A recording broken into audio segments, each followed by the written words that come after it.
Hi everyone, it's Liz. I just got home from work and I'm about to make myself a bulletproof coffee with my gelatin. And I just wanted to sit a minute and have some coffee with you. I wanted to share with you the gelatin packs that I am using. I did post it last week, but I haven't gotten a lot of feedback on it, so I'm not sure if you've seen the post or not. This is what I got at my local Winco. It's just a local grocery store. I went to the Jello section and it is on one of the top shelves. It's 32 servings in this box and that ran me about $4.58. I would recommend doing something like this. This is what the individual packets look like. You can easily take them in your purse, have them at work.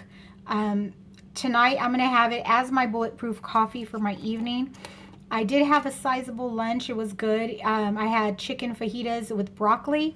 So I'm not hungry yet. So I thought I'll just go ahead and have a coffee.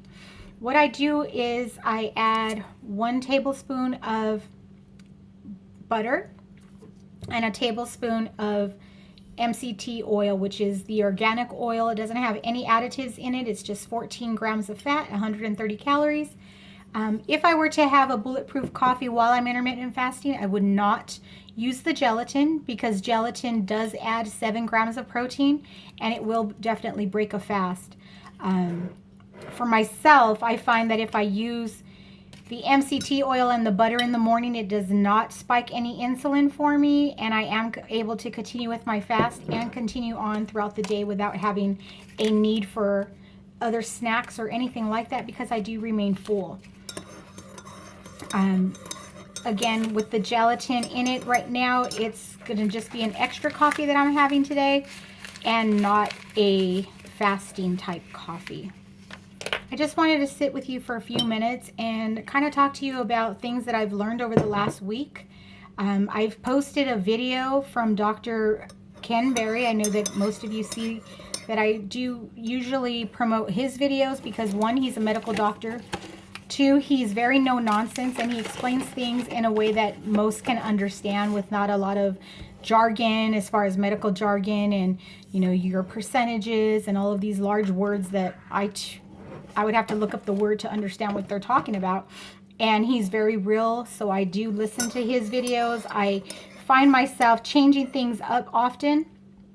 I've been on keto now for 6 full months. This is my 7th month. And within that time, I've been able to lose about 43 pounds. And all without rigorous exercise. I do challenges, and I have a few people in the group that do them with me, and I'll post them, you know, every now and then. Right now, we are currently in February doing a plank challenge. So I believe today's was 1 minute, and it just goes through like 2.5 minutes by the end of the month. Planks seem like they are pretty easy, but really when you get down to it, they're not. It helps your core. I've also done the squat challenge. I've done that a few times and I love that one. You're able to do them at work. You could do them around the house. It doesn't mean that you have to spend a lot of time. But one of the things that I learned in Dr. Berry's video, which was extremely helpful, is that you do not have to do any type of rigorous exercise to be successful on keto, which is completely evident in the way I live. I don't belong to a gym. I don't do rigorous exercise other than my challenges. I may add, you know, a few extra steps here and there because I do wear my iFit, but I do not go out of my way to exercise, and I am still losing weight. So all of those people who are determined to, well, at the end of the month, I'm going to join a gym, I'm going to go 2-3 hours a day, really, it's not going to help. See, it's the food that changes your body. What you put into your body changes you. It's not the hours of exercise and the sweating and all of those things. I mean, it's great for elasticity for your skin. It's great for those types of things. But really, doing keto does not require heavy lifting. It doesn't require heavy exercise. It's really a no excuse type of diet because it's ancestral. It's the way our ancestors have eaten meat and vegetables. I don't typically buy any products that say keto on them. And the reason for that is because if you truly want to be keto, you're going to get rid of the wheat. You're going to get rid of processed sugars, flours. A lot of the sugar alcohols as well cause your insulin to raise. So you want to watch that. And I do recommend that you do just change things up. So if you've been doing the same breakfast for the same breakfast, same lunch for like a week, change it up, because you're, one, going to get bored, and two, keto is all about real food and just changing the way you eat for a lifestyle, not any type of expiration date, like once I get to my goal, I'm going to stop. Really, you don't want to revisit all of those things that have been poisoning your body, like the inflammation foods, the wheat, the grains. Those all cause you inflammation and cause your joints pain. So if you've already detoxed your body, why would you want to go back to that and then realize, wait a minute, I'm gaining weight and it's the grains because I've added grains back? At this point, if you've stopped the grains, that's great. And if you haven't completely stopped them, I would say just continue to drop off and not buy those things, because if they're not in your home, you won't be wanting to eat them. As far as any other tips that I can give you this week, my biggest tip would be, one, do a little bit more walking. That's, as far as the extent of exercise. You do not need to run a marathon. You can just go an extra mile, park farther from the building that you're going to enter, whether it's the market, your work. Take stairs instead of a elevator. Just small things, everyday things can help. And your body is going to get so confused, because if you're not doing extra already, your body's going to start to burn fat, because it's going to realize that you're doing something different, and your body will start to react for you. Low carb and keto is all about really eliminating all of those extra carbs, staying below 20 net carbs per day.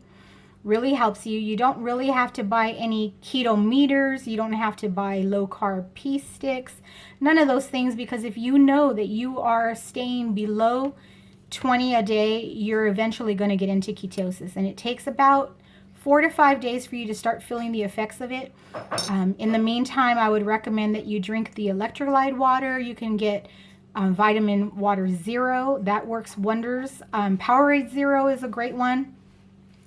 If you find that you can't have a full lunch because you just don't have the time or the desire to do so, have one of those waters just to kick up your electrolytes, because as you lose weight, your body does lose the electrolytes, and you want to replenish that so that you're not getting any type of side effects like leg cramps or headaches. As far as that's concerned, you want to really make sure that you are staying on top of taking your vitamins. I don't recommend any like expensive supplements or anything like that. Just a regular multivitamin would work for you. Your electrolytes, which are pretty inexpensive, as far as you can even buy Himalayan peak salt and add that to your water if you don't want to go out and buy like the vitamin waters or so forth. But I would never recommend that you spend hundreds of dollars on anything that says keto. It's not necessary. Keto and low carb is really just about learning the foods that you can eat and staying away from those foods that can cause inflammation, joint pain, and swelling, bloating, those types of things, because that really keeps your weight under control. Oh, and another thing, try not to obsess on the scale. A lot of people tell me that they weigh themselves every 3 days, and they get very discouraged because one day they'll be at a low, and then 2 days later, without overeating or anything like that, they've all of a sudden jumped 2-3 pounds. It's actually not 2 or 3 real pounds. Our bodies do fluctuate with hormones. They fluctuate with based on water retention and things like that. So you want to make sure that you're either weighing in once a month or once every 2 weeks, so that you can give your body that time to regulate. And then another thing is to make sure that you're measuring yourself. The measuring, I do that once a month, and I only check it once a month so that I'm not discouraged. But truthfully, the way your clothes feel is going to be your true evidence of how you are doing on your new way of life. I congratulate all of you who are doing so well If you have questions, if you'd like to engage in any posts that I do, if you have any comments, concerns, please contact me so that I may be able to help you. I'm always available. And just having my evening coffee instead of dinner because I am not hungry, but I did have some fat to consume in order to meet my macros. So cheers to all of you. I hope you're having a wonderful evening and have a blessed week.